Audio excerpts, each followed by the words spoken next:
visit to China, said he intended to separate from the U.S. On Saturday, he backpedaled a bit on his comments, saying he is not actually cutting ties with the U.S. Russell said he also shared U.S. concern about Mr. Duterte's anti-drug campaign that has killed more than 3,000 people in 3 months. Indian police say they killed at least 18 Maoist rebels Sunday in a gunfight in the eastern part of the country.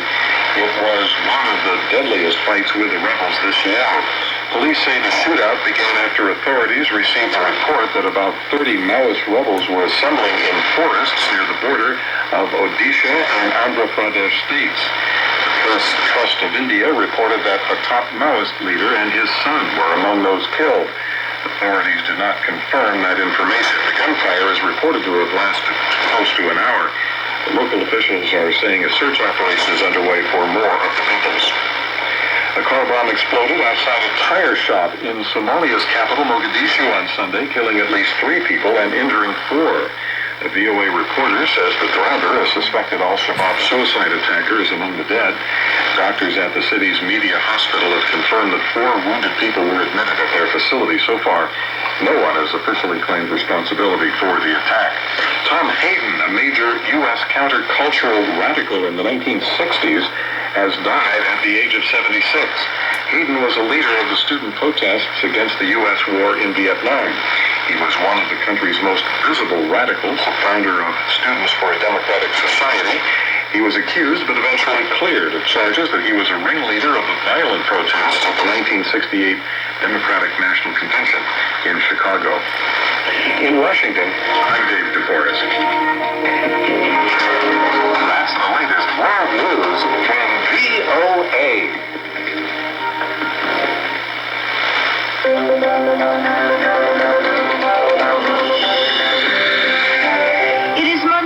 October 24th, and this is VOA's International Edition.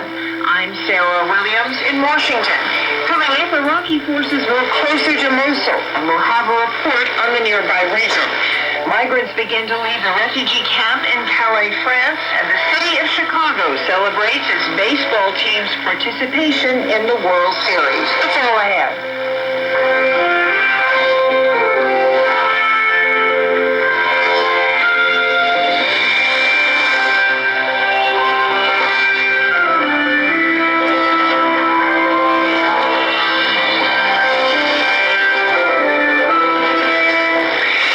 Forces shelled areas outside of Mosul Monday as their offensive to retake the country's second-largest city from Islamic State militants entered its second week. The attacks were focused near Bartella, about 15 kilometers east of Mosul. VOA correspondent Heather Murdoch is in northern Iraq and has been visiting areas recently vacated by Islamic State. She's also seen the effects of the oil fire in Garia, which was set by IS. She tells me about what she's seen. Well, the physical destruction of the properties is just unbelievable. Airstrikes bombed out a lot of the houses. People, for the most part, fled those areas. A few people stick around, and there's a few people going back to areas that are deemed relatively safe in terms of having not as many bombs or landmines around as other places in which the area said stay away from. But you can see everything's a mess because you can see electrical lines have been cut everywhere. ISIS had cut off access to internet. Locals are saying that they don't have any water. Besides the destroyed buildings, there are also in one area of the island of Peru, there are oil burning, and just everywhere you look, across the skyline, it's black smoke. And the people are literally covered in oil residue. Also, children covered in oil residue, and the mom said, I can't wash them because we just have enough water to drink. We don't have any more water. And even water doesn't really get the oil residue out. Well, I wanted to ask you, you said you were speaking to people. Most of the people that you were seeing that have been, sort of fleeing, are these families? Are these women with children? Are there men with them? I mean, who are these people? They're mostly families. So there's men, women, and children. I spoke to today a young man who fled and came back And while he was sitting with other young men in the street, they were talking to him. He did have family. He did have 2 kids. I also met a family that stayed the whole time. There was a wife and a husband and 3 children. And they stayed, and they said they barely survived it, but they didn't have anywhere else to go.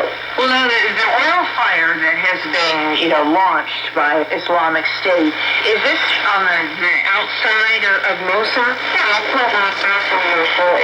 It's more, rather than its proximity to Mosul, it's also just a very strategic place because it is the place the army wants to go into Mosul through. So they believe they have to take down not just there, but all of the surrounding areas before they take Mosul, which is obviously the biggest city. It's the second biggest city in Iraq, so it's a huge undertaking. So the army has cleared the city of or the town of Bayam from Islamic State militants, but just 5 days ago they were right on the edge. So they're just basically been pushed back. And the last time when they were right on the edge, they were continuing to set things on fire in the oil fields, which have been controlled by the army, but that doesn't mean they were still attacked. Now, I believe you also spoke to the Iraqi commander of operation. What did he have to say about this whole operation to try to get back into Mosul? Well, I was speaking to the commander of the operation to take back Mosul, and his name is Major General Najim al-Jaburi. And he was very positive about the operation as it is now. He said that we are consistently winning, and we are taking back villages and towns throughout the region, and while there's been setbacks like the oil fires, they are confident they will be able to get the region under control. One of the things he said he's most concerned about, though, is the actual taking of Mosul itself, because the fact that the city is so heavily populated. And while in some places the army will say that, some people will say that the local people were very supportive of the Iraqi and Kurdish forces coming in and retaking their towns. But in Mosul, it's kind of slightly different. It's a big urban jungle, and the people are very much expected to support the operation to take back Mosul, but that doesn't necessarily mean they can do anything about it, because it's under such heavy control and it's surrounded by mines. And ISIS is expected to use civilians as human shields. Yeah, that's absolutely showing. You mentioned in a report, I think over the weekend, that there's a lot of concern about their tunnels around, and they could be booby-trapped with perhaps food supplies. Yes, this is something that's been found in a lot of the villages, is that underneath houses, and there's been tunnels that were set up with food and weapons so that if they wanted to hide, they could have supplies for like a week. Or if they wanted to escape, they dash tunnels to escape from the villages. And there's also the booby trap thing is a big deal where soldiers often can't follow fleeing ISIS members because they've left bombs everywhere. So one man I spoke to went to his house just to visit because he can't live there right now. And he said he saw 4 gallons of liquid explosives in his house and just waiting for somebody to trip it. This is VOA correspondent Heather Murdoch reporting from Erbil, Iraq. Well, joining me here in the studio is social media editor Andrew Palshevsky. So, Andrew, what's trending today? Well, the world is remembering Tom Hayden. He was an anti-Vietnam War activist here in the U.S. who died at the age of 76 after a long illness.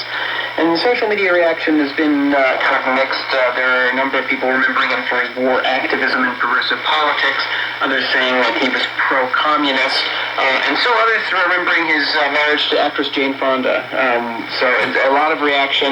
And also some surprise, even in the newsroom we were talking about this morning at our editorial meeting, surprised that someone who was really popular in the 1960s is getting so much attention on social media, which seems to be something for more young people that they still know who he is. So remembering his life and the work that he did, depending on how you look at it, either good or bad. Yeah. And then also looking at the broader world, we're marking UN Day today because on October 24th, 1945, that was the day that the UN ratified its charter, so it became the organization that it is today 71 years ago. And so we have a lot of people marking the occasion by noting the good work that the UN has done around the world, including many of the organizations that have spawned from the UN, the World Health Organization, the U.S. mission to NATO was tweeting out about it. And a lot of people talking about the hashtag global goals. Now, these were goals set by the UN for the next 15 years on how to improve the world. So things like healthcare, refugees, things like that. So people looking at a lot of those global goals, and then using this occasion, too, to look at things that the UN hasn't done yet, but they'd like them to focus on. A lot of poverty, a lot of countries that the work the UN has done has yet to take hold and get a strong footing. So a lot of people praising the work, but also looking forward, hoping that there'll be more to come. Yeah. There's a lot of need out there. Absolutely. Thanks a lot, Andrew. That's social media editor Andrew Pelshevsky.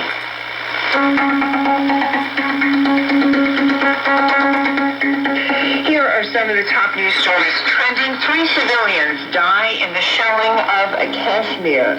Officials in Malta say a small plane crashed at the island's main airport early Monday, killing all 5 people on board. Indian police kill 18 Maoist rebels. And the president of the Philippines is under pressure at home for his new policy toward China. Expanded coverage of these stories and more are on the voanews.com website. This is VOA.